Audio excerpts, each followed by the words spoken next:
자, 우리 오늘 이제 웨스트민스터 신앙고백서 제2장 하나님과 삼위일체를 합니다. 먼저 이거 앞서 R.C. 스프롤이 이런 얘기를 했어요. 개혁주의 신학이 뭔가? 다른 어떤 신학보다 하나님에 대한 이해를 자신의 신학 체계 안에 있는 다른 모든 교리에 일관되게 적용하여 처음부터 끝까지 전적으로 하나님 중심적이기 때문이다. 그러니까 개혁주의 신학은 뭐냐면, 우리가 개혁주의 교회에 다니고 있는 거거든요. 개혁주의 신학은 다른 신학과 다른 점이 뭐냐면 철저하게 하나님 중심 신학을 해요. 하나님의 주권을 인정합니다. 그러니까 우리가 보통 이제 개혁주의 장로교 하면 예정론 이렇게 이야기를 하는데, 물론 예정론도 강조를 하지만 예정론이 강조되는 이유가 뭐냐면 하나님의 주권을 인정하고 하나님 중심적인 신앙을 합니다. 그래서 성경, 웨스트민스터 신앙고백서 제일 먼저는 이제 성경을 다루고, 왜냐면 성경을 통하지 않고는 하나님을 제대로 알 수 없어요. 우리가 십계명에 보면 첫 번째 계명이 뭐죠? 나 외에는 다른 신을 두지 말라는 거잖아요. 이게 굉장히 중요한 거 아니에요? 하나님을 섬겨야 돼요. 우상 숭배를 가장 싫어하시니까. 자, 그런데 그럼 하나님 외에 다른 신을 숭배하지 않을 수 있는 방법은 뭔가? 두 번째 계명이 중요한데, 두 번째 계명은 뭐냐면 어떤 형상도 만들지 말라는 거예요.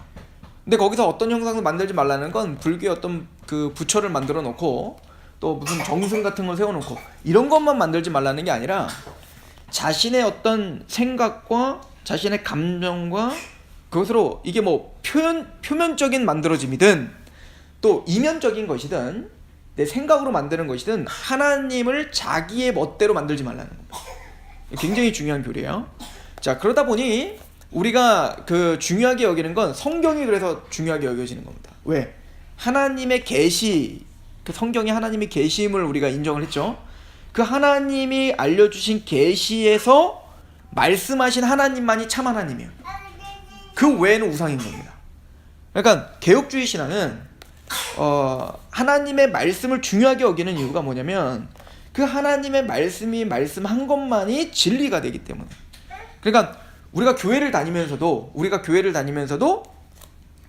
하나님은 이럴 거야 라고 추측을 하고, 하나님은 이런 하나님이시라고 내 생각에 맞게 또 이런 하나님이시니까 이렇게 하면 되겠지라고 예배도 내가 만들어내고, 또 하나님이 이런 분이야 라고 자기가 정해놓고 거기에 절을 한다면 우상 숭배가 되는 거죠. 그러니까 십자가를 달아놓고도 우리는 충분히 우상 숭배를 할 수가 있다. 그래서 개혁주의에서 가장 중요하게 여기는 건 그래서 말씀이 오직 성경이었던 겁니다. 그래서 성경이 말하고 있지 않은 것은 모두가 다 내가 받아들이건 안 받아들이건 그것은 우상이다. 이걸 분명히 해야 된다라고 하는 겁니다. 그래서 개혁주의 신앙은 우선 성경을 하나님의 말씀인 것을 확증하고, 그리고 그 말씀 위에 하나님을 고백하는 겁니다. 그래서 오늘 특별히 지금 웨스트민스터는 세 부분으로 나눠져요. 이 하나님에 대한 2장은 하나님과 삼위일체인데, 첫 번째는 하나님의 속성에 대한 이야기를 하게 될 거고, 그리고 두 번째는 그런 하나님께서, 하나님에 대한 설명이죠. 그런 하나님은 어떤 예배를 받으셔야 되며, 또 그런 하나님께서 피조세계, 하나님이 창조하신 이 피조세계와 어떤 관계가 있으시며, 그 피조세계는 하나님 앞에 어떤 예배를 드려야 되는지를 설명을 하게 될 겁니다. 그리고 이런 하나님의 속성을 갖고 계시는, 그래서 예배받게 합당하신 그 하나님은 삼위일체가 되십니다. 에 대한, 그래서 1, 2, 3, 이 세 등분으로 이야기를 하게 됩니다. 그래서 오늘 같은 경우는 아마 1번, 2번 정도만 하고 3번은 다음 주로 미뤄서 삼위일체는 좀 더 자세하게 우리가 해야 될 필요가 있습니다. 자, 우선 본문으로 한번 가봅시다. 자, 1번. 하나님은 오직 한 분이신데 살아계시고 참되신 하나님이시다. 그는 그 존재와 속성에 무한하시고 즉이 순결한 영으로서 보이지 아니하시며 몸이나 지체나 성정이 없으시다. 그는 변치 아니하시며 무궁하시고 영원하시오 인간이 측량하지 못하고, 그는 전능하시고 지극히 지혜로우시며 지극히 거룩하시고 지극히 자유로우시며 지극히 절대적이어서 그 변치 않는 의로운 뜻의 계획대로 모든 일을 행하시되 자기의 영광을 위하여 행하신다. 우선 여기까지 보겠는데요. 자, 여기까지 읽은 거를 보통은 뭐라고 이야기하냐면 속성 중에는 두 가지 속성이 있어요. 하나님의 속성을. 하나는 공유적 속성, 먼저 비공유적 속성이라는 게 있어요. 비공유적 속성. 하나는 그러면 공유적 속성이 있겠죠. 요거를 이렇게도 나눠요. 비공유적 속성을 절대적 속성 이렇게다가 하고, 왜 이렇게 말하는지 제가 설명해 드릴게요. 공유적 속성을 도덕적 속성 이러기도 해요. 자, 이거 왜 그러냐면 하나님을 설명하는데 우리 인간들과는 구분된, 우리 인간이 감히 따라할 수 없는 하나님만이 갖고 계시는 속성을 비공유적, 그러니까 우리가 공유할 수 없는 속성인 거죠. 그러다 보니까 그건 어떤 속성일까요? 절대적인 속성인 거예요. 이건 하나님만이 절대적으로 갖고 계시는, 하나님만이 행하실 수 있는 속성인 거죠. 그럼 공유적 속성은 뭐죠? 우리도 어느 정도는 갖고 있으나 우리는 여전히 죄 때문에 치우쳐 있고 또 따라할 수 없지만, 그래도 하나님, 우리가 우리의 어떤 인간의 삶의 어떤 그 과정 속에서 유추해 볼 수 있는 속성인 거죠. 예를 들어서 뭐 사랑, 자비, 은혜 이런 거는 사실은 우리와는 전혀 상관없는 건 아니잖아요. 우리도 어느 정도 사랑할 수 있고 자비할 수 있지만 우리는 항상 불안정하죠. 그럼 하나님은 그것이 극대화된 분이시다.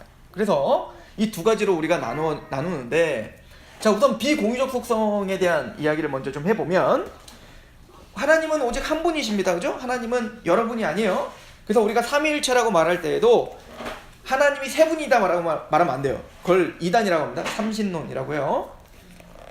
그렇다고 해서 하나님이 한 몸인데 거기에 머리가 세 개인 것처럼 얘기하면은 그것도 잘못된 거죠. 그래서 뭐 그 아버지가 집에서는 아버지고 뭐 회사에서는 과장님이고 교회에서는 집사님이고, 이거는 우리가 양태론이라고 해서 그건 또 이단이라고 말해요.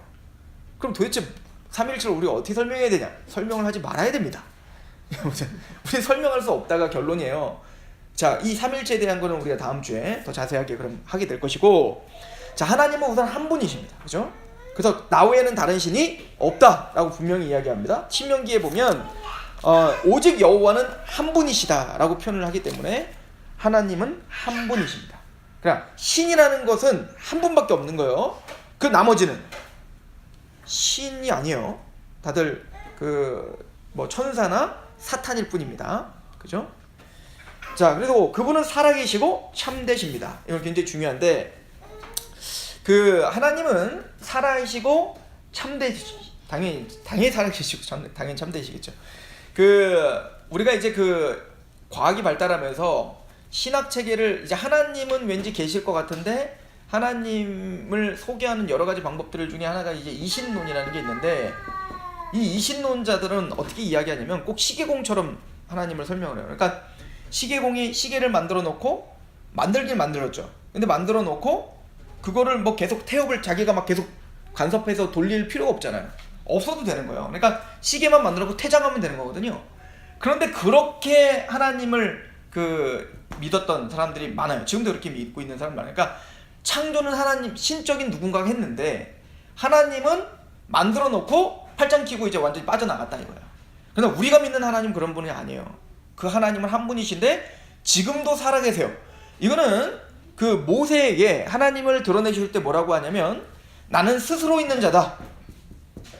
스스로 있는 자인데 나는 아브라함의 하나님, 이삭의 하나님, 야곱의 하나님, 살아있는 자의 하나님이다. 이렇게 표현하거든요. 이 스스로 있는 자다라고 하는 것은 뭐냐면, 이거를 이제 영어로는 I am who I am이에요. 그러니까 나는 존재하고 또 존재한다는 거예요. 그러니까 하나님은 존재하지 않는 적이 없었다. 나는 시간의 구애를 받지 않은 영원 전부터 영원까지 나는 존재하고 스스로 존재하는 분인데, 나는 아브라함의 하나님, 이삭의 하나님, 야곱의 하나님이다. 이 얘기는 뭐냐면, 하나님은 아브라함에게도 직접적으로 약속하시고 아브라함의 인생을 인도하셨고, 그 하나님은 살아서 여전히 이삭도 직접적으로 약속하시고 인도하셨고 야곱도 그렇게 하셨다. 그러니까 하나님은 어느 정도는 계시고 안 계시는 분이 아니라 영원부터 영원까지 계시는데, 하나님은 모든 택함받은 하나님 백성들에게 실제적으로 역사하시고 지금도 살아계시며 지금도 우리를 주장하시는 분이시다. 그죠? 그리고 그분은 참되시다. 그러니까 그분이 하는 모든 일들은 거짓된 것이 없고 그분은 참되시고 그분은 거룩하세요. 그러니까 우리가 이것을 말한다면, 때로는 우리가 하나님은 살아계신데 왜 이런 일이 있지? 하나님은 살아계신데 왜 이걸 하시지 않지? 이런 것으로 인해서 하나님이 불합리해 보일 때가 있고, 하나님이 뭔가 능력이 없어 보일 때가 있고, 하나님은 이걸 모르는 거 아니야 라고 고백할 때가 있겠지만, 성경은 그럼에도 불구하고 하나님은 참되시다, 하나님은 거짓이 없다, 하나님은 모든 것이 옳다 라고 인정하고 있다. 이것이 굉장히 중요합니다. 예를 들어서 로마서 9장 같은 경우에 이렇게 표현하죠. 로마서 9장을 한번 보세요. 우리가 물론 이제 예정론에 관련된 이 구절이지만, 이게 모든 신학에, 우리 장로교 신학뿐만 아니라 모든 성도들이 가져야 될 중요한 그 시각인데요. 로마서 9장에 이제 사도 바울이 그 하나님의 절대 주권과 하나님의 절대적인 어떤 선택을 설명하고 있는 과정 중에 이제 많은 이제 공격들이 왔겠죠. 예, 그 공격들에 대한 대답들을 사도 바울이 하는데요. 로마서 9장 그 8절을 보시면, 곧 육신의 자녀가 하나님의 자녀가 아니요 오직 약속의 자녀가 시로 여기심을 받느니라.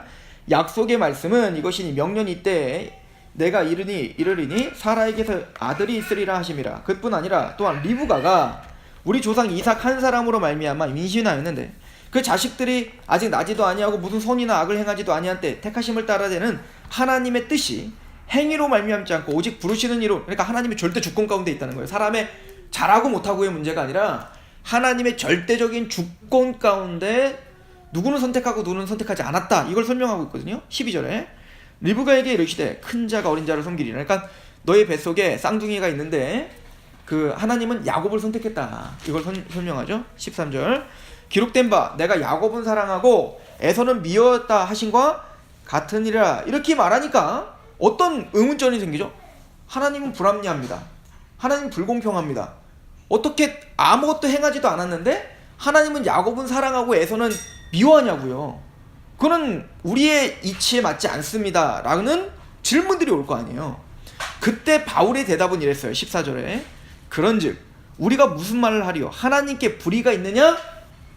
이게 그 질문이죠. 하나님 불의하십니다. 근데 사도 바울은 뭐라고 하는 거예요? 하나님은 불의가 없다는 겁니다. 모세에게 이르시되 내가 국률이 여길 자를 국률이 여기시고 불쌍히 여길 자를 불쌍히 여기리라 하셨으니 그런즉 원하는 자로 말미암도 아니요 다른 박제하는 자를 말미암도 아니요 오직 국률이 여기시는 하나님으로 말미암느니라 라고 이야기를 하죠. 19절 보세요. 그러면 이렇게 또 질문합니다. 19절에 보면 혹 내가 내게 말하기를 그러면 하나님이 어찌하여 허물하시느냐? 누가 그 뜻을 대적하겠느냐? 아니 바로가 하나님이 그렇게 하기를 결정됐다면 바로가 하나님을 대적하고 이스라엘 백성들을 안 보내고 나중에 홍해에 수장당했는데 나중에 하나님 앞에 와서 너는 죄인이다 이 말 들으면 안 되지 않냐? 하나님이 그렇게 정하셨으니까 그럼 그 죄의 원인은 하나님께 있는 거 아닙니까? 그랬더니 20절 같이 읽어봅시다. 시작. 이 사람아 네가 누구기에 감히 하나님께 반문하느냐? 지으심을 받은 물건이 지은 자에게 어찌 나를 이같이 만들었느냐 하겠느냐? 토기장이가 진흙 한 덩이로 하나는 귀 있을 그릇을 하나는 천 있을 그릇을 만들 권한이 없느냐? 만일 하나님이 그의 진노를 보이시고 그의 능력을 알게 하고자 하사 멸하기로 준비된 진노의 그릇을 오래 참으심으로 관용하시고 또한 영광 받기로 예비하신 바 긍휼의 그릇에 대하여 그 영광의 풍성을 알게 하고자 하셨을지라도 무슨 말 하겠는가? 하나님 앞에 감히 하나님이 잘못됐습니다 라고 말할 수 있겠는가? 바울은 자 우리가 물론 이거는 나중에 더 자세하게 우리가 설명을 하겠지만 우선 표면적으로 봅시다. 우리 인간의 이성으로는 합당치 않아 보여. 그럼에도 불구하고 바울은 뭐에 순복하기를 원해요? 하나님의 절대적인 주권에 순복하라. 하나님이 그렇게 정하셨는데 누가 감히 하나님을 실문하겠느냐라고 거의 윽박지르죠. 그죠? 자 이거 근데 너무 중요한 얘기입니다. 왜냐면 보세요. 우리가 깨닫지 못하는 건 뭐냐면 우리는 아담 이후로 타락했다는 걸 이해하지 못하고 있어요. 모든 인간들은 출발점이 성경에서 말하는 출발점이 아니에요. 성경에서 말하는 출발점은 아담 이후로 우리 모두 타락했습니다.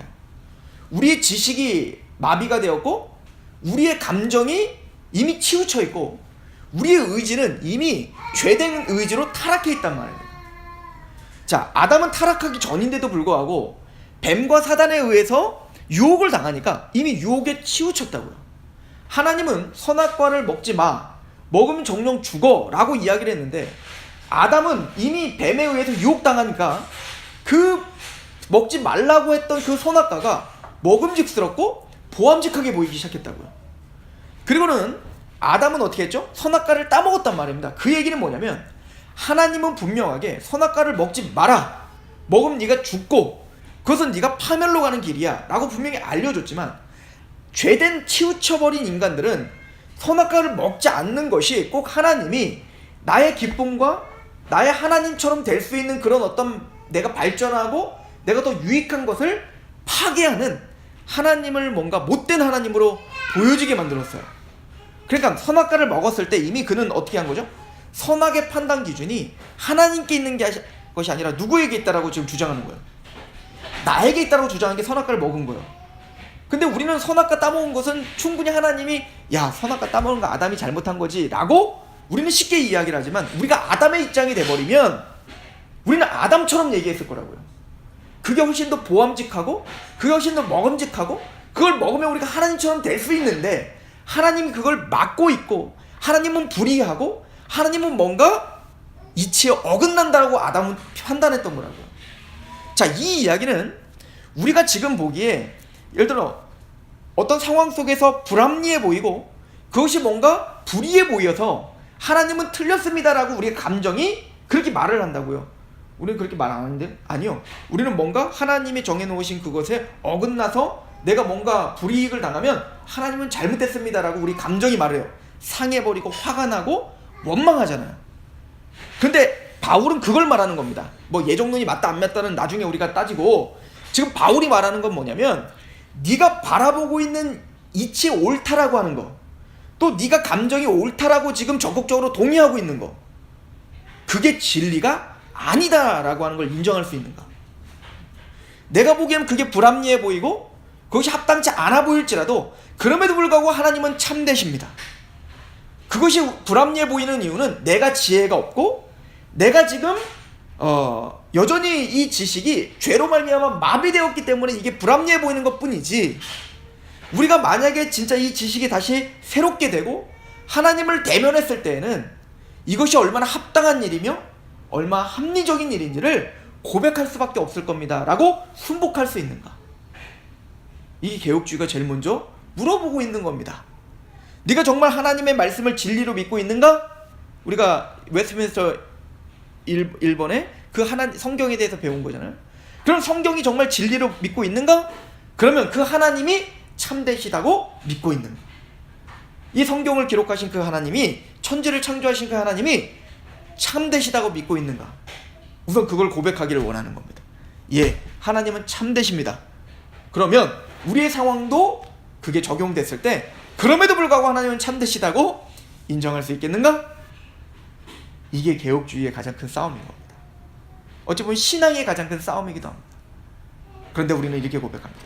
하나님 오직 한 분이신데 살아계시고 참되신 하나님이십니다. 하나님은 참되십니다. 하나님은 악함이 없으십니다. 이걸 고백하는 것이 신앙적으로 너무너무 중요하다라고 하는 것이죠. 그래서 그는 그 존재와 속성에 무한하시고, 제가 이걸 한꺼번에 다 설명해 드릴게요. 지극히 순결한 영으로서 보이지 아니하시며, 이거는 또 우리에게 이걸, 하나님은 보이지 않아요. 그죠? 하나님은 보이지 않습니다. 세상 사람들은 말합니다. 하나님이 보이지 않으므로 난 믿지 못하겠다. 그죠? 그러나 로마서 1장을 한번 가보십시오. 로마서 1장.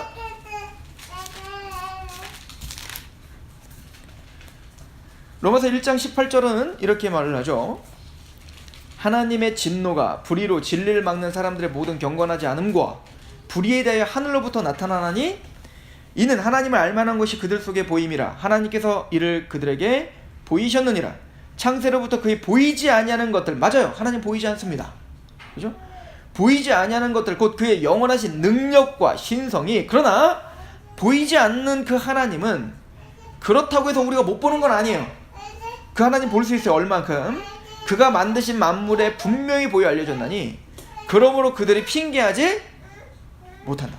우리가 핑계하지 못할 만큼, 하나님은 안 계십니다 라고 하지 못할 만큼 하나님은 하나님 스스로를 보여주셨습니다.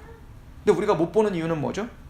분명히 볼 수 있는데 보이지 않는 분인데 우린 볼 수 있다니까요. 근데 못 보는 이유가 뭐냐면 18절에 하나님의 진노가 불의로 진리를 막는 사람들의 모든 경건치 않음과 불의에 대하여 하늘로부터 나타나는, 즉 죄 때문에 우리는 보지 못할 뿐인 거예요. 그래서 보이지 않는 하나님을 아담과 하와는 타락하기 전에 에덴 동산에서 동행했죠. 하나님 이야기를 나눴다고요. 그 보이지 않는 하나님과 교제를 했다고요. 하나님은 보이지 않지만 그렇다고 해서 그 하나님이 존재하지 않는 건 아니에요. 그럼 구원받은 하나님의 백성들은 그 하나님이 보이지 않지만 그 보이지 않는 하나님과 교제할 수 있는 겁니다. 그 보이지 않는 하나님이 영적으로 볼 수 있고 그 하나님과 대화를 나눌 수 있는 게 구원받은 사람의 특권인 거죠. 자, 이 부분을 이렇게 좀 남겨놓고 더 한번 가봅시다. 자, 근데 그 하나님의 존재와 속성은 무한하세요. 그리고 그분은 뭐죠? 순결한 영이십니다. 그 거룩한 영이라는 거예요. 순결한 영이시죠. 그래서 우리가 이것은 그 요한복음 4장에 우리 그 풋노트가 있죠. 밑에 보면 4번 풋노트, 요한복음 24장 24절 같이 한번 읽어볼까요? 시작. 하나님은 영이시니 예배하는 자가 영과 진리. 그래서 하나님은 영이시기 때문에 보이지 않는 하나님을 예배하는 우리는 보여지는 어떤 형식으로 예배드리는 게 아니죠. 그죠? 우리가 물론 예배는 형식이 중요해요. 말씀도 있어야 되고 찬양도 있어야 되고 거기에는 기도도 있어야 됩니다. 그러나 그 모든 말씀과 기도와 모든 찬양이 하나님은 영이시기 때문에 예배는 뭐요? 영과 진리로 드려지는 겁니다. 아무리 형식이 그렇다 할지라도 영적으로 소통하지 않는 예배는 예배가 될 수 없는 거죠. 또 진리로 드려지는 예배가 아니라면 그건 예배가 될 수 없는 겁니다. 이 부분은 우리가 구원론을 하면서 예배에 대해서 영과 진리로 드리는 예배가 무엇인지는 좀 더 우리가 자세하게 이야기하게 될 것입니다. 자, 다음 한번 볼까요? 지극히 순결한 영이로서 보이지 아니하시며, 자, 몸이나 지체나 성정이 없으다. 요거 조금 우리 좀 수정해야 될 필요가 있는데, 몸이나 지체나, 그리고 하나님은 몸이 없으시죠? 우리와 같은 지체가 없어요. 물론 성자 예수님은 있으십니다. 그죠? 그러나 하나님, 우리가 지금 하나님을 보니까 하나님은 몸이나 지체가 없으십니다. 그죠? 자, 그런데 여기 보니까 성정이 없으시다. 성정이라는 게 뭐예요? 그러니까 우리 인격이 없다는 얘기인가 그럼? 근데 이거는 좀 한국어 번역을 좀 잘못한 거예요. 성정으로 하면 안 되고, 이거는 impossible. 이거 뭐냐면 무감각한 이 얘기거든요. 이건 뭐냐면 격정이 없으시다.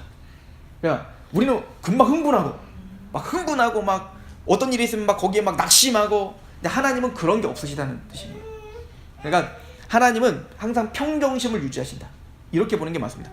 하나님이 인격이시기 때문에 왜 마음이 없고 왜 인격이 없으시겠어요? 나중에 보면 또 인격이 있다고 말하는데, 여기서 지금 말하는 것은 하나님은 어떤 상황과 환경에 치우쳐 그 마음이 격동하거나 격노하거나 당황하거나 이런 분이 아니다 라고 이야기를 하고 있는 거예요. 그래서 그 다음에 뭐가 나오죠? 그는 변치 아니하신다. 이게 너무 중요합니다. 이 변치 않으시다 라고 할 때 하나님은 격노하거나 격정하거나 어떤 당황하지 않으시는데, 이걸 다른 말로 말하면 변함이 없으십니다. 야고보서에 보면은 그렇게 말하죠. 하나님은 회전하는 그림자가 없으시고, 그죠? 하나님은 변함이 없으시니라. 하나님은 변함이 없어요. 이거를 변함이 없는 하나님을 우리는 이렇게도 고백해요. 신실하시다. 이 신실하시다라고 하는 건 이 변함이 없는 하나님을 믿는 게 너무 중요해요. 우리는 변화무쌍합니다. 구원도 한번 생각해 보세요. 우리는 변화무쌍해서 오늘 구원받고 뭔가 은혜를 받아 내가 하나님 앞에 잘 살고 있는 것 같으면 나는 왠지 구원을 받은 사람 같은데, 그런데 우리는 예배를 끝나고 막상 또 집으로 돌아가면 우리는 또 여전히 격노하고 격동하고, 그리고 우리는 여전히 세속적으로 사는 것 같아요. 그럴 때는 우리는 어떻게 하죠? 또 왠지 구원에서 떨어지는 것 같고 하나님과 교제가 끊어진 것 같다고요. 그러니까 변함없는 하나님을 우리가 믿지 못한다면 구원도 받지 못해요. 그죠? 예를 들어서 하나님 막 변하시는 분이야. 그럼 우리가 뭔가 잘할 때는 내가 너 사랑해. 그러다가 뭔가 확 우리가 자녀도 사랑한다고 하다가도 뭔가 잘못하면 막 욕을 해쌓고 막 이렇게 하잖아요. 그런데 하나님이 만약 그렇게 우리를 대우하신다면, 변화무쌍히 대우하신다면 우리는 항상 불안할 겁니다. 근데 하나님은 변함이 없고 신실하시다라고 이야기를 합니다. 또 이거를 우리가 믿는다면 성경을 해석하는 중요한 그 또 방향이 제시됩니다. 근데 성경에 보니까 또 어때요? 그 예를 들어 구약 같은 경우에 보면 이스라엘 백성들 보고 내가 아브라함과 이삭과 야곱에게 약속한 그 약속을 지키러 지금 왔다. 나는 절대 이 약속을 내가 다시는 꼭 어기지 않고 이 약속을 다 지킬게. 그러면서 무지개를 뜨게 하시고, 그리고 무지개를 보면서 내가 약속 지킬게. 그러니까 변함이 없으신 걸 계속 설명하다가, 근데 갑자기 또 이스라엘 백성들이 막 죄 짓고 막 그러면 어떻게 하죠? 내가 이 백성들 싹 다 죽이겠다, 가나안 못 들어가게 했다, 막 또 변하시잖아요. 그런데 그런 과정들을 보면서, 근데 분명히 성경은 하나님은 변함이 없고 회전하는 그림자가 없다라고 야고보서에 말한다고요. 그러면 우리는 그런 어떤 하나님의 그런 어떤 그 인간을 다스리는 과정 속에서 변화하는 것처럼 보여질 때 우리는 변하지 않는 하나님을 믿는 게 너무 중요하다는 거죠. 그걸 믿고 그걸 해석해야죠. 그래서 만약에 우리가 변하지 않는 하나님을, 그 말씀을 정확하게 믿는다면 꼭 변하는 것처럼 보일 때 우리는 그걸 통해서 뭐라고 하냐, 이걸 그래서 신인 동형론적, 신인 동형 논적 표현이라고 해요. 즉 하나님은 변함이 없으시지만 변화무쌍한 인간들을 다스리고 변화무쌍한 인간들을 교훈하시기 위해서 하나님은 인간의 어떤 표현으로, 인간을 설득하는 표현으로 이렇게 낮추어서 설명하는 거예요. 즉 예를 들어서 어린아이가 우리 사랑하는 자녀가 뭔가 계속 잘못했을 때 우리는 그 아이에게 뭐라고 하냐면 너 나가! 너 같은 자녀 필요 없어! 라고 때로 말할 수가 있다고요. 그 얘기는 그 아이를 버리겠다는 게 아니에요. 그 얘기는 뭐죠? 내 자녀답게 만들겠다라고 하는 열심인 거죠. 부모의 열심인 거죠. 그러니까 하나님은 이스라엘 백성들을 가나안 땅까지 보낼 거야, 내 자녀가 되게 하고야 말 거야 라고 말하지만 때로는 그 자녀들이 끊임없이 반항할 때 그 인격을 설득하기 위해서 그의 수준에 맞춰 너 지금 나가! 라고 말하는 것처럼 내가 너를 버릴 거야 라고 해서 회개를 끌어내고야 말죠. 그죠? 그런 것처럼 교훈적인 의미에서 하나님은 변화하는 것처럼 보이게 되지만 결론적으로 우리는 뭘 고백하는 거예요? 하나님 변함이 없다. 이스라엘을 마침내 어디로 데려가시고야 말아요? 가나안까지 데리고 가시고야 말아요. 근데 이걸 고백하는 것이 모든 이어져 나오는 모든 교리, 구원론이랄지 종말론이랄지 교회론이랄지 성화론이랄지 이 모든 거에 다 결국에 결부가 되어 있어요. 하나님은 변함이 없다. 이걸 믿는 것이 너무나 중요합니다.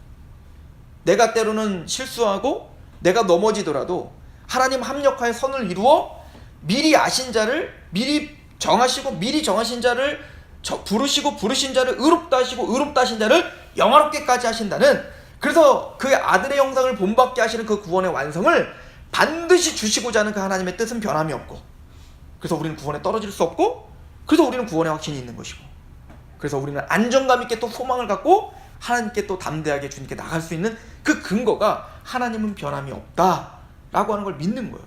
근데 성경은 우리에게 하나님은 변함이 없다 라고 분명히 이야기한다 것을 우리는 믿습니다.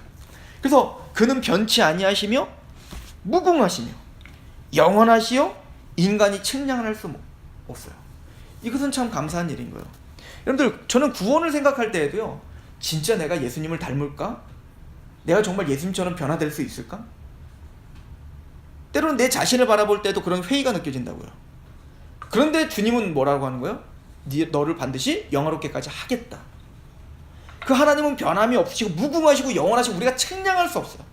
그래서 이제 데살로니가전서 1장 2장 보면 이제 마지막 종말 재림에 대한 이야기를 막 하고 있는데, 거기 보면 뭐라고 써 있냐면, 우리 한번 보시죠. 데살로니가전서 1장을 한번 가보세요.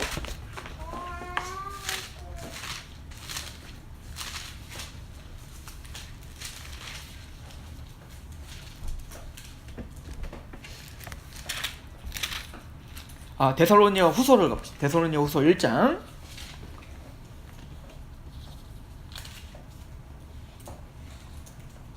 1장 8절. 하나님을 모르는 자들과 우리 주 예수의 복음에 복종하지 않는 자들에게 형벌을 내리시리니 이런 자들은 주의 얼굴과 그의 힘의 영광을 떠나 영원한 멸망의 형벌을 받으리. 마지막 심판 때가 있을 것이다. 그렇죠? 하나님을 믿지 않는 자들은 그런 형벌이 있을 거다. 10절. 그날에 그가 강림하사 그의 성도들에게서 영광을 받으시고 모든 믿는 자에게서 놀랍게 여김을 얻으시리니 이는 우리의 증거가 너에게 믿어졌음이라. 이러므로 우리도 항상 너희를 위하여 기도함은 우리 하나님이 너희를 그 부르심에 합당한 자로 여기시고 모든 선을 기뻐함과 믿음의 역사를 능력으로 이루게 하시고 우리 하나님과 주 예수 그리스도의 은혜대로 우리 주 예수의 이름이 너희 가운데서 영광을 받으시고 너희도 그 안에서 영광을 받게 하려 함이라. 자, 하나님은 우리에게 우리를 통하여 마지막 날 우리가 변화되죠. 그 영광스러운 구원이 당도했을 때 우리를 통하여 하나님이 영광을 받으실 뿐만 아니라 우리 또한 그리스도 안에서 영광받는 존재가 되게 할 거라는 거예요. 그런데 여기 보면 10절에 그날에 그가 강림하사 그의 성도들에게서 영광을 받으시고 모든 믿는 자에게서 어떻게 여김을 받으세요? 이 싸우마조라고 하는 단어인데 이 단어는 정말 깜짝 놀라는 겁니다. 그러니까 예수님의 재림을 딱 했을 때 그 예수님의 재림 때 우리는 기다렸다는 듯이 하나님께 영광을 돌리게 될 겁니다. 그리고 놀랍게 여김을 얻으실 거예요. 그러니까 우리는 깜짝 놀랄 거예요. 우리가 물론 이 땅에서 예수님 믿고 소망하지만 그 예수님의 재림과 그 영광을 받는 우리 또 변화된 우리의 모습, 또 그렇게 우리의 모습을 변화시킨 그 예수님의 십자가 부활과 모든 재림의 그 모든 그 구속의 완성을 볼 때 정말 깜짝 놀랍게 여김을 받으시게 될 겁니다. 그러니까 우리는 깜짝 놀랄 거예요. 그러니까 우리가 측량할 수 없는 그 놀라움으로 우리를 인도한다는 거예요. 그러니까 우리 사실은 구원 하나만 보더라도 하나님이 어떤 분이신지를 우리는 감히 측량할 수가 없습니다. 그 하나님을 또 이런 하나님을 믿고 있다는 것은 실제적인 삶 속에서도 우리에게 놀라운 희망과 소망을 주는데, 사실은 이스라엘 백성들을 하나님이 광야길을 걷게 하신다고요. 40년을 걷게 하시는데, 원래는 이제 그 광야길도 지름길이 있다고요. 저쪽 이제 해변길로 가면 블레셋을 통과해서 가나안까지 가면 한 사흘길 가는 길이라고요. 근데 하나님은 그 길로 가지 않게 하고 저 밑으로 해갖고 신광야로 쫙 돌게 하신단 말이에요. 근데 하나님은 굳이 그 편한 길이 있는데 굳이 홍해로 데리고 간다고요. 뒤에는 애국 군대가 오게 하고요. 그리고 앞에는 홍해가 있다고요. 그때 이스라엘 백성들은 뭐죠? 하나님은 우리를 여기서 죽이려고 하는구나. 근데 그 이스라엘 백성들이 감히 상상할 수 없는 일을 하나님 하시죠. 홍해를 가르시고 하나님은 그 이스라엘 백성들을 구원하는 걸로 끝내는 게 아니라 이스라엘 백성들 나 구원받아야지만 생각했죠. 근데 하나님은 일타쌍피 그것만 하는 게 아니야. 하나님은 이스라엘 백성들을 구원하시되 그 홍해에 그 애국 군대를 다 수장시켜야 됐기 때문에 이스라엘은 거기까지 측량할 수가 없었단 말이에요. 게다가 이스라엘 백성들을 구원시키고 그 감격, 그 기적을 경험해서 그 이스라엘을 감격시키시죠. 또 그를 대적하고 있는 그 바로를 홍해에 수장시키시죠. 그런데 또 이게 그 사건뿐만 아니라 이 사건을 통해서 그 노아 홍수 사건이 어떤 의미인지를 좀 더 알려준다고요. 물에 왜 수장시키는지, 그리고 왜 모세를 통해서 이스라엘이 그 물을 건너 구원받는 것이 왜 경험돼야 되는지, 그래서 노아 때, 노아의 방주 때 왜 물 위에 떴는지, 그 얘기부터 시작해서 나중에 보면 왜 우리가 물세례를 받아야 되는지, 그 물세례를 통해서 왜 우리는 물에 죽을 수밖에 없는데 우리는 왜 거기서 예수님을 통해서 구원받을 수 있는 그 이야기를 거기서 끄집어내야 되고, 거기서 예수님의 십자가를 설명해야 되고, 마침내는 그 모든 세상이 그렇게 종말이 될 것. 그러니까 사실은 그 이집트가 홍해를 건너는 그 순간만이 아니라 그 전, 그리고 그 이후에 예수님의 재림도 그 사건을 통해서 다 설명해야 돼요. 감히 이스라엘이 그 피조물인 이스라엘이 그걸 어떻게 측량할 수 있고, 그걸 어떻게 설명할 수 있고, 그걸 어떻게 그 이야기를 만들어낼 수 있겠냐고요. 근데 하나님은 모든 역사를, 또 구원받은 의인뿐만 아니라 그 악인들의 모든 심판도, 그 모든 걸 다 사용하셔서 다스려야 돼요. 그죠? 우리의 삶은 우리가 보기엔 보잘것없는 삶인 것 같고 보잘것없는 어떤 선택인 것 같은데, 그런 모든 선택들을 우리는 이기적으로 이스라엘 백성처럼 나만 볼 수밖에 없다고요. 그래서 그 상황에 우리는 하나님께 원망할 수밖에 없죠. 하나님 여기서 우리를 죽이려고 하십니까? 그러나 하나님은 우리에게 피할 길을 주십니다. 하나님은 그곳에서 구원의 길을 허락하여 주시고, 그리고 그 사건을 통해서 나에게만 은혜가 되는 게 아니라 하나님의 모든 역사를 이루는 그 모든 큰 그림의 모자이크와 같은 역할이었다는 것을 나중에야 우리는 다 알게 될 겁니다. 그러니 우리는 고백에, 성경에서 말하기를 그 하나님은 우리가 측량할 수 없습니다. 그러나 우리가 분명한 건 그 하나님은 선하시고 그 하나님은 변함이 없으신 하나님이신데, 그래서 우리는 오늘이라는 날에 어떤 어려움이 있고 내 안에 풀리지 않는 어떤 숙제가 있을지라도 그럼에도 불구하고 하나님을 의지할 수밖에 없는 이유가, 하나님은 더 지혜롭고, 하나님은 순결하시고, 하나님은 참되시고, 하나님은 우리가 측량할 수 없다는 걸 인정하기 때문에 그렇습니다. 그래서 우리는 신앙이라는 걸 하는 거죠. 우리는 제한된 지식이 있다는 걸 인정해 주셔야 됩니다. 이것이 모든 성경을 이해하고 또 다른 교리들을 이해하는 데 있어서 대단히 중요한, 하나님 앞에 겸손해져라. 사실은 이제 그 모세가 하나님을 대면하는 장면을 보면 이 얘기를 하고 있는 거예요. 시내산에서, 호렙산에서 하나님을 대면하는데 하나님이 불타는 떨기나무를 보여줍니다.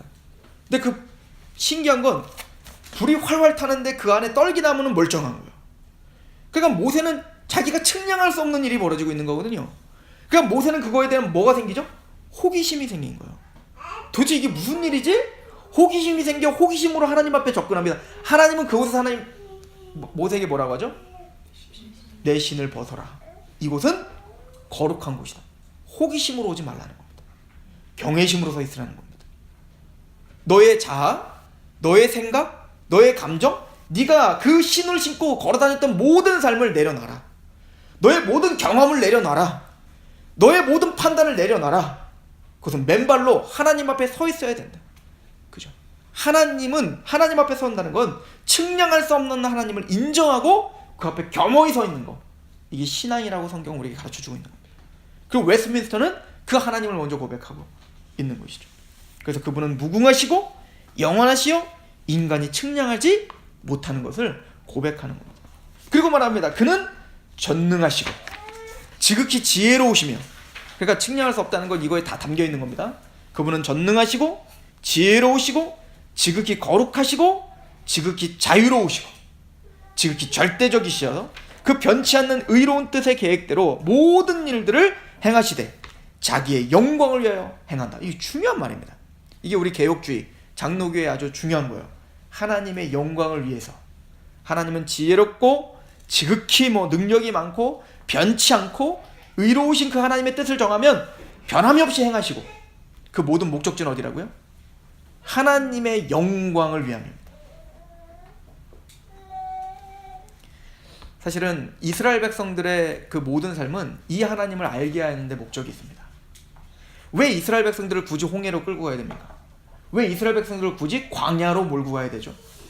광야는 내가 씨를 뿌릴 수 있는 것도 아니고 또 거기서 풍족하게 먹을 수 있는 것도 아니고, 하나님이 허락하는 만큼만 먹어야 되고 하나님이 허락하는 만큼만 앞으로 나가야 돼요.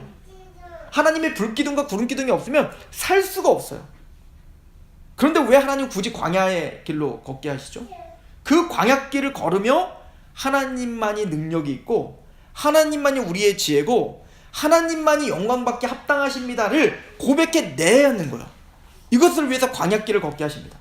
그래서 신명기에 보면, 신명기 우리 8장을 한번 보시겠어요? 신명기 8장에 보면 하나님 광야길을 걷게 하는 이유를 이렇게 설명합니다. 신명기 8장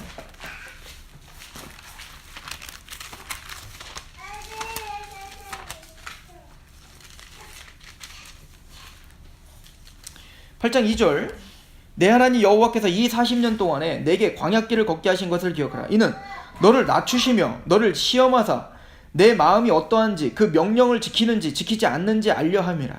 너를 낮추시며 너를 줄이게 하시며 또 너도 알지 못하며 내 조상들도 알지 못하던 만나를 내게 먹이신 것은 사람이 떡으로만 사는 것이 아니요 여호와 입에서 나오는 모든 말씀으로 사는 줄을 내가 알게 하려 하심이라. 그 과정을 통해서 내가 내 떡으로 사는 게 아니라 하나님의 말씀으로 사는구나. 그 하나님의 말씀이 우리 삶의 지혜고 그 하나님 말씀이 우리의 삶의 능력이고 그 하나님의 삶이 우리의 삶을 안식으로 갖게 하시는 그 능력 유일한 우리의 인도자구나를 알게 하도록 우리를 낮추시는 것이 우리를 광야의 삶을 살게 하는 목적이라는 거예요.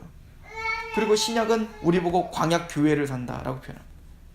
그래서 우리의 삶이 광야와 같죠. 내 뜻대로 잘 안 되죠. 내 마음대로 안 되죠. 그런데 하나님은 그런 삶들을 통해 하나님만을 의지하게 만드는 그 낮아지는 상태로 만들고야 마십니다. 그리고 하나님이 행하시는 걸 보게 하십니다. 그리고 이렇게 결론을 내리게 해요. 하나님, 내가 계획할지라도 그 일을 이루시는 분은 하나님이시네요. 그러니까 내가 돈을 벌어 내 힘으로 사는 게 아니라 오직 여호와의 말씀이 나를 살게 하는군요. 이거를 고백하게 하시고야 말죠. 이게 이스라엘 백성들의 삶의 목적지입니다. 그래서 여기 보면 지혜롭고 지극히 거룩하시고 지극히 자유로우시고, 즉 이 자유롭다는 얘기는 뭐냐면 독립되셨다. 이게 뭐냐면 하나님은 그 뇌물을 받지 않으십니다. 이게 중요해요. 그래서 하나님이 이스라엘 백성들 재판장에게 그러죠. 너희는 뇌물을 받지 마라. 이렇게 말하는 건 하나님이 그런 분이시기 때문에 그래요. 하나님은 공평하시고 하나님의 뜻을 꺾지 않으십니다. 하나님은 거룩하신 분이기 때문에 그 거룩을 위해서는 꺾지 않으세요. 자, 여러분들 사랑이라는 거가 뭐죠? 사랑이라는 건 우리가 생각하는 건 감정이지만 고린도전서 13장의 사랑은 다르죠. 오래 참고 뭐 온유하고 뭐 무례행치 않고, 거기 그리고 뭐라고 사랑의 중요한 덕목이 하나 있는데 불의를 사랑하지 않는 겁니다. 의를 사랑합니다. 이거 무슨 얘기죠? 예를 들어서 우리가 정말 사랑하는 아들을 태어났을 때 이 아들이 부자가 되고 내 아들이 잘 먹고 잘 사는 것도 좋지만 무엇보다 내 아들이 정직했으면 좋겠고 내 아들이 법을 안 어겼으면 좋겠고 누구보다도 더 올곧게 살았으면 좋지 않겠어요? 그죠? 물론 우리가 실제적인 삶 속에서 내 아들이 고통을 당하는 걸 원치는 않지만 우리는 이제 거기서 이제 갈등이 생겨요. 내 아들이 정의를 위해서 살았으면 좋겠고, 그죠? 다른 말로 말하면 이 얘기잖아요. 불의에 굴복하지 않고 어떤 고문과 학대를 당하더라도 올곧은 정의를 위해서 노무현 대통령처럼 살았으면 좋겠지만, 이제 거기서 우리는 이제 갈등이 생기는 거죠. 그죠? 우리는 이제부터 좀 약간 치우치기 시작합니다. 그러나 하나님은 타협하지 않습니다. 그게 옳다 하면 내 자녀들이 고통을 당할지라도 그 올곧은 곳에서 승리하기를 바라십니다. 이게 진짜 사랑이지 않겠어요? 그죠? 우리는 약해서 그걸 못하는 것 뿐이지. 그 얘기를 하고 있는 겁니다. 하나님은 지극히 절대적이어서 하나님은 또 자유로워서 그 어떤 것에 치우치지 않고, 그죠? 올곧게 우리를 사랑하십니다. 이게 굉장히 중요합니다. 또 하나님은 외부의 압력을 받지 않으십니다. 우리는 때로는 자녀들에게 타협하는 이유도 있죠. 왜 타협하죠? 우리가 불성실해서 그렇죠. 그렇게 하지 말아야지, 이렇게 키우지 말아야지 하지만 우리는 그 자녀에게 타협합니다. 그 이유는 내가 좀 편하려고 타협하죠. 그러나 하나님은 그렇게 하지 않았습니다. 아무리 내 자녀가 때를 쓰더라도 이건 주면 안 되는 게 있다면 끝까지 주지 않아요. 그게 누구죠? 하나님이에요. 그래서 그런 부모들이 있으면 어떻게 하죠? 자녀는 괴롭죠. 얼마나 괴롭겠어요. 하고 싶어 죽겠는데 못하게 하니까. 그래서 우리가 괴로운 거야. 우리 시편 119편 보세요.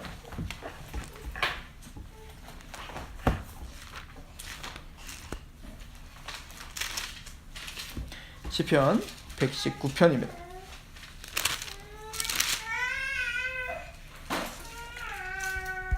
75절 보세요. 71절부터 볼게요. 시편 119편 71절부터. 고난당한 것이 내게 유익이라 이로 말미암아 내가 주의 율례들을 배우게 되었습니다. 이게 다 지난 다음에 우리는 이런 고백을 할 수 있어요. 당할 때는 힘들죠. 다윗도 막 울었어요. 나중에 하나님께 원망도 했습니다. 그런데 다 당하고 보면 고난 당하는 것이 내게 유익이라 이로 말미암아 내가 주의 율례들을 배우게 되었기 때문에 그렇습니다. 그러니까 그렇게 막 절제를 당하고 또 혼나고 징계를 당할 때는 힘들지만 나중에 그 자녀가 커서 부모를 감사하겠죠. 그것 때문에 내가 바른 길을 알게 됐고, 그런 것과 똑같은 거예요. 72절. 주의 입의 법이 내게는 천천 금은보다 좋으니이다.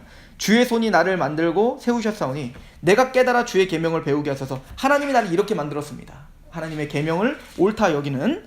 74절. 주를 경외하는 자들이 나를 보고 기뻐하는 것은 내가 주의 말씀을 바라는 까닭입니다. 그래서 모든 의인들이 나를 통해서 또 도전받고 나를 즐거워하는 이유가 뭐라고요? 하나님의 말씀대로 살고 있는 그것에 같이 기뻐하고 있다. 75절 같이 읽어봅시다. 시작. 여호와여 내가 알거니와 주의 심판은 의로우시고 주께서 나를 괴롭게 하심은 성실하심 때문에 그렇습니다. 하나님은 외부의 압력을 받지 않고 타협 없이 그 사랑을 실천하시기 때문에, 변함없이 우리를 사랑하시기 때문에 때로는 우리가 괴로울 수 있습니다. 그러나 그 괴로움이 하나님 앞에 감사의 제목으로 바뀌게 될 것이고, 그 괴로움이 때로는 하나님 앞에 정말 하나님은 놀랍습니다. 하나님의 지혜는 너무 놀라워요 라고 고백하게 만들고야 만들 것입니다. 우리가 괴로움은 하나님이 성실하시기 때문이다 라고 이야기를 하죠. 그래서 사실은 이 하나님은 지극히 절대적이어서 하나님은 자유롭다 라고 할 때에 우리는 기도도 그래서 방향도 달라지겠죠. 하나님의 보호자를 움직이는 기도, 사실은 성경적이지 않습니다. 기도란 우리가 열심히 해서 기도하면 하나님의 보호자가 움직여서 하나님은 원하시지 않는데 내 원대로 이루어지는 게 기도가 아니라 그 보호자는 흔들리지 않는 거예요. 내가 열심히 기도하다 보면 내 아집이 깨지고 고집이 깨져서 하나님의 뜻이 나에게 관철되고 평강이 주어지고 하나님의 말씀 앞에 내가 맞춰지게 되는 거예요. 이게 중요한 성도의 원리다라고 하는 거예요. 그리고 마지막으로 그 변치 않는 의로운 뜻의 계획대로 모든 일을 행하시되 누구의 영광을 위해? 자기의 영광을 위해 하신다라고 이야기합니다. 여러분들 우리 이사야서 우리 한번 잠깐 보겠어요. 이사야서 9장 한번 보시겠어요? 이사야서 9장. 이사야서 우리 42장부터 봅시다. 이사야서 42장 8절.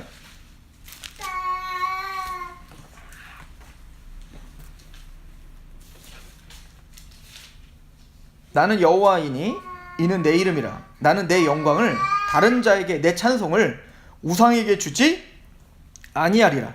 보라, 전에 예언한 일이 이미 이루어졌느니라. 이제 내가 새 일을 알리노니 그 일이 시작되기 전에라도 너희에게 이르노라. 여기 보니까 나는 여호와다. 이는 내 이름이라. 나는 내 영광을 다른 자에게 내 찬송을 우상에게 주지 않겠다. 하나님은 하나님의 영광을 위해 싸우겠다는 거예요. 하나님의 영광을 위해서, 하나님의 찬송을 위해서 하나님은 지금도 싸우겠다라고 하는 거예요. 자, 그래서 이거는 굉장히 중요해요. 43장 한번 보세요. 43장에 보면 이걸 위해서 43장에 야곱아 너를 창조하신 여호와께서 지금 말씀하신다. 그러니까 하나님은 하나님의 영광과 찬송을 어떤 우상에게도 뺏기지 않으려고 그 영광을 위해서 우리를 어떻게 했어요? 창조했어요. 창조하신 여호와께서 지금 말씀하신다. 이스라엘 너를 지으신 이가 말씀하시느냐. 너는 두려워하지 말라. 내가 너를 구속하였고 내가 너를 지명하여 불렀. 너는 내 것이라. 하나님은 우리를 창조했을 뿐만 아니라 우린 창조받고 타락했죠. 그런데 타락한 우리를 하나님은 어떻게 하셨죠? 자기의 아들을 내어주시는 은혜를 통해서 구속하셨습니다. 왜 이렇게 우리를 창조하셨던 우리를 자기 아들을 내어주시는 그런 은혜를 통해서 우리를 구속하셨죠? 자, 7절 보세요. 내 이름으로 불려지는 모든 자 곧 내가 내 영광을 위하여 창조한 자를 오게 하라. 영광 때문에, 하나님의 영광 때문이죠. 자, 21절 보세요. 이 백성은 내가 나를 위하여 지었네. 나를 찬송하게 하려 함이라. 하나님의 찬송 때문입니다. 그죠? 요거를 보고 다시 한번 가보세요. 이사야서 42장 8절. 나는 여호와이니 내 이름이라. 나는 내 영광을 다른 자에게 내 찬송을 우상에 주지 않는다. 이 얘기를 설명하고 있는 거예요. 43장은. 하나님은 하나님의 영광과 찬송을 다른 우상에게 주지 않기 위해 우리를 창조하셨습니다. 왜? 하나님께 영광과 찬송을 드리게 하기 위해서. 그런데 우리의 삶은 어떻죠? 하나님의 말씀대로 살지 못합니다. 우리가 살아갈 때마다 하나님께 경배하기는커녕 하나님의 이름을 모독하며 삽니다. 그게 우리의 삶이었어요. 그런데 우리를 다시 회복하기 위해서, 여러분들 이사야서가 그런 거 아니에요? 이사야서 1장이 이스라엘아 내가 너희를 창조한 이유가 하나님의 영광과 찬송을 위함이야. 그런데 너희가 머리끝부터 발끝까지 성한 데가 없을 만큼 의도 터질 정도로 터졌어도 나귀는 그 주인을 알지만 내 사랑하는 자녀들은 나를 알지 못하네. 이거에 대한 탄식으로 시작했다고요. 그럼에도 불구하고 내가 너희를 다시 구속하고야 말 거야. 왜? 하나님의 영광과 찬송을 빼앗길 수가 없기 때문에. 그래서 여러분들 이사야서 9장을 가보세요. 그래서 7장 보세요. 7장. 이사야서 7장에 보시면 우리가 잘 아는 예언들이 있어요. 그 영광과 찬송을 위해서 하나님이 이렇게 예언하십니다. 이사야서 7장 14절. 그러므로 주께서 친히 징조를 너에게 주실 것이라. 보라, 처녀가 잉태하여 아들을 낳을 것이요 그의 이름을 임마누엘이라. 그래서 너희에게 다시 찬송과 영광을 다시 받아내기 위해서 나는 처녀가 잉태하여 메시아를 보내고야 말 거야. 자, 이게 다 연결된 겁니다. 그리고 9장을 가보세요. 그런데 그 처녀가 잉태한 그것은 단순히 사람이 아니에요. 한 사람이 아니에요. 자, 우리가 아는 거 9장 자, 6절. 이는 한 아기가 우리에게 낳고 한 아들을 우리에게서 주신 바 되었는데 그의 어깨는 정사를 메었고 그의 이름은 기묘자라 모사라 전능하신 하나님. 그분은 하나님이십니다. 전능하신 하나님이세요. 영존한 아버지라 평강의 왕이라 할 것인데 7절 같이 읽어봅시다. 시작. 그 정사와 평강의 더함이 무궁하며 또 다윗의 왕자와 그의 나라에 군림하여 그 나라를 굳게 세우고 지금 이후로 영원히 정의와 공의를 그것을 보존하실 것이라. 만군의 여호와 열심히. 이건 누가 그렇게 만들고 말 거야? 만군의 여호와의 열심히 반드시 우리를 하나님께 영광을 돌리게 하고 찬송을 돌리게 하게 할 거예요. 근데 그 열심히 뭘 만들어낼 거예요? 한 아기를 보내주실 겁니다. 근데 그 열심히 어떻게 우리에게 설명되는지 아십니까? 그게 53장입니다. 한번 가보세요. 이사야서 53장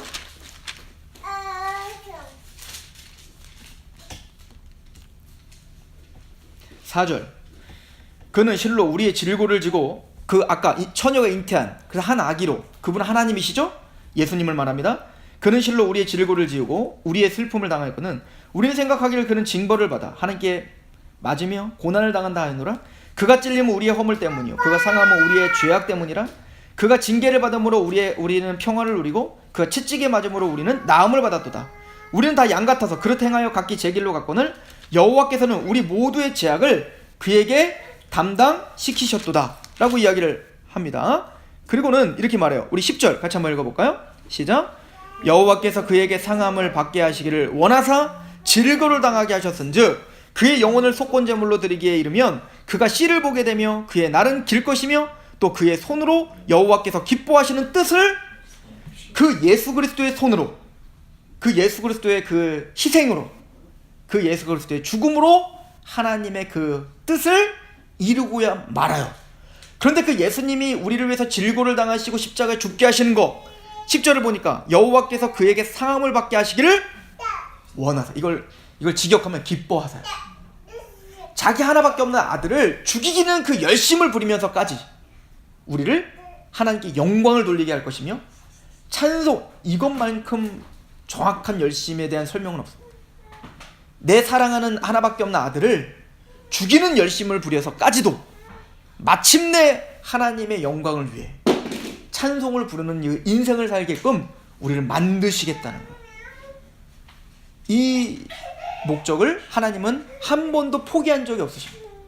한 번도 그 목적을 타협하신 적이 없다는 거예요. 왜 우리 인생이 그렇게 괴로울까요?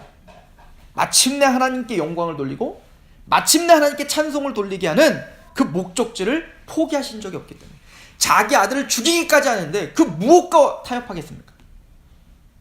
나의 어떤 울부짖음, 나의 어떤 감정, 그 어떤 상황, 환경, 그 어떤 것도 그 하나님의 열심과 그 하나님의 영광을 빼앗기지 않겠다라고 하는 그 하나님의 절대적인 주권을 타협할 수 없어요. 우리 하나만 더 볼까요? 에스겔서 한번 보세요.